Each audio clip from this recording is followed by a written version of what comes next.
Die reeks oor wat God van ons verwag. Wees aanbiddend tot God. Die minste wat ons kan doen, is immers om dankbaar en in verwondering te wees. So wanneer ons hemelse Vader deur Jesus Christus aanbid, ervaar ons 'n diep verbintenis met hom en spreek ons liefde, aanbidding en dankbaring uit vir wie hy is en wat hy gedoen het. Daarom, omdat ons 'n onwankelbare koninkryk ontvang, laat ons dankbaar wees en so God welbehaaglik dien met eerbied en vrees. En wat julle ook al doen, het sy in woord of in daad, doen dit alles in die naam van die Here Jesus en dank God die Vader deur hom. Here, wie mag vertoef in u tent? Wie mag woon op u heilige berg? Hy wat opreg wandel en geregtigheid doen en wat met sy hart die waarheid spreek.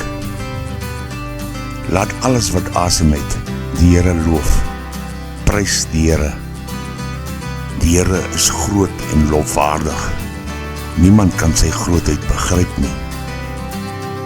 Wees aanbiddend tot God.